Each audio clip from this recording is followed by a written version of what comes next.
Hi everyone, and welcome to the very first video for Jab and Move. My name's Stephen, I'll be your host, and we'll be talking through everything boxing.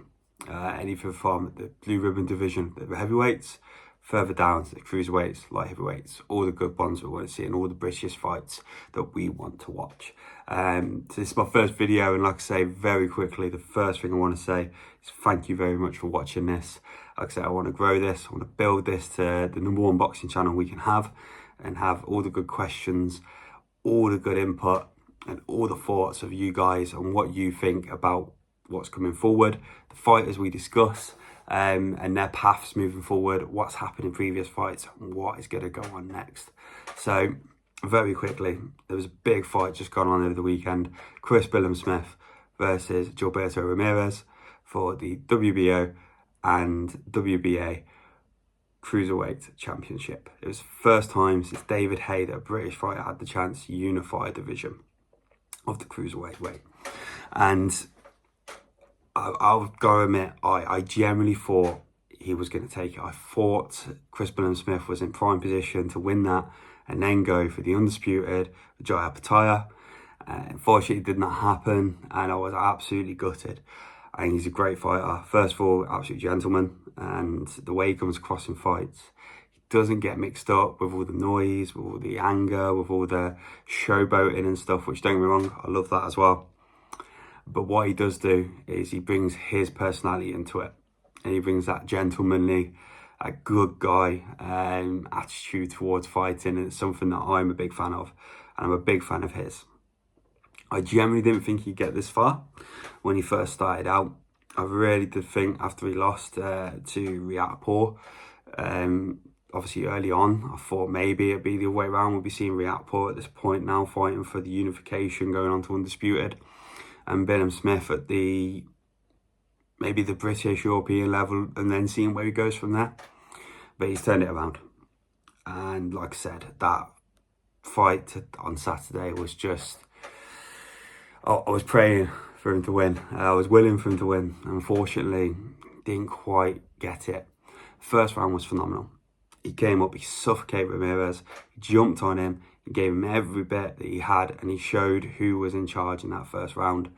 But what Ramirez did really smartly, and again, he had, coming up into that division, he had very quick hands. People knew that, you know, he had the mobility, but did he have the weight and the durability to last within the cruiserweight division? Well, I think we got our answer on Saturday.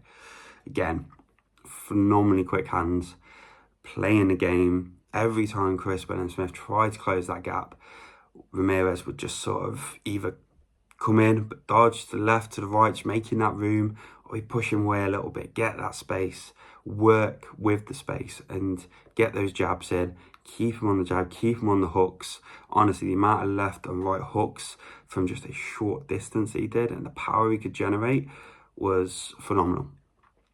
And I don't think Bill Smith really thought that was going to be the case. I think he thought his size and his ability to close the gap and suffocate him would be the thing that would progress him in this fight. But I don't think he's seen what Ramirez was going to bring to it. And like I said, it was absolutely gut-wrenching. I've got to think, after the first round, I found it really hard to give Bill Smith another round. I think maybe the 10th, when it was very close. But other than that, Ramirez just had a game plan, stuck to it, and executed it fantastically.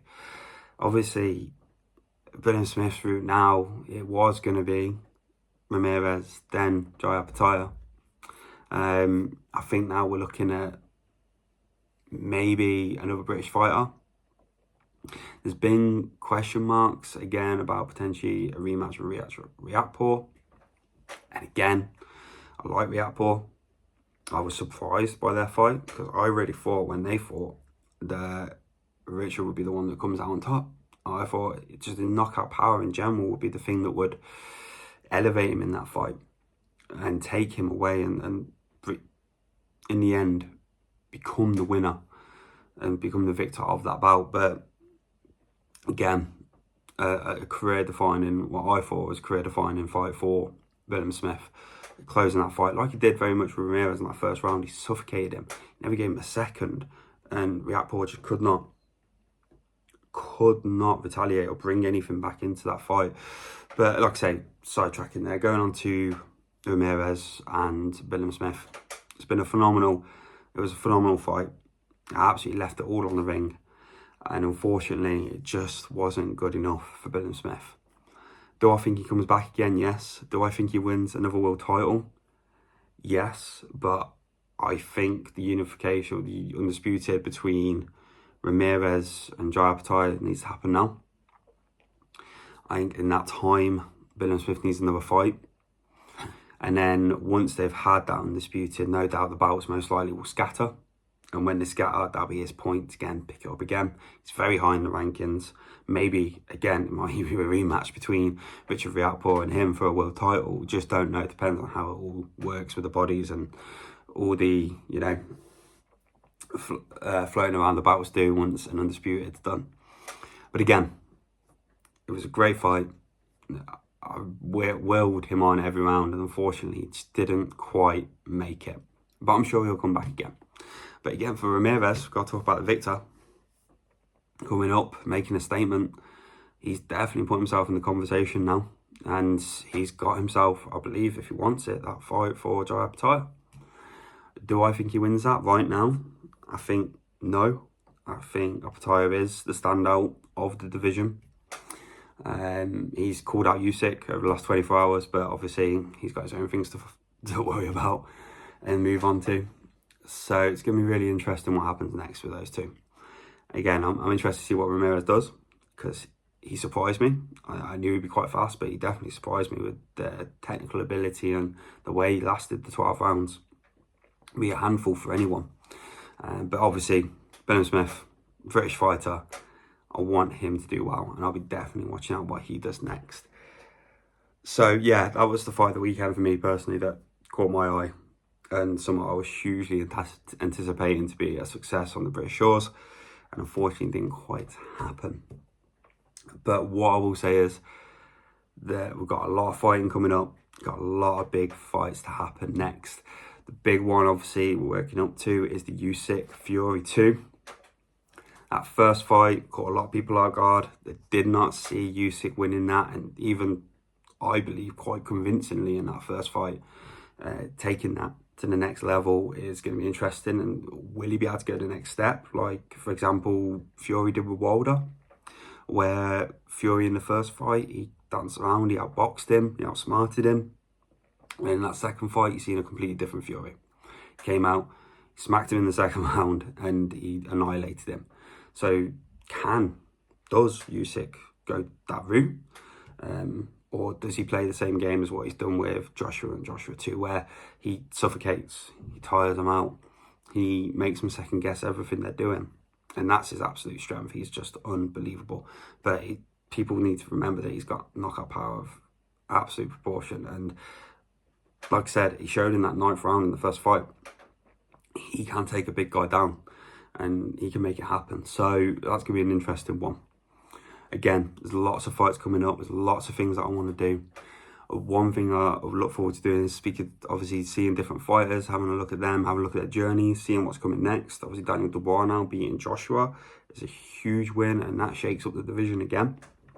So I think they mentioned that potentially Joseph Parker is a potential opponent coming into February next year, which would be fantastic and something that I would love to see, because I think Parker's ability has absolutely grown, and his fight skill and boxing intelligence has scaled up levels over the last 12 to 18 months, and some of the fights that he's been in and some of the fights that he's won, standout victors since losing to Joe Joyce.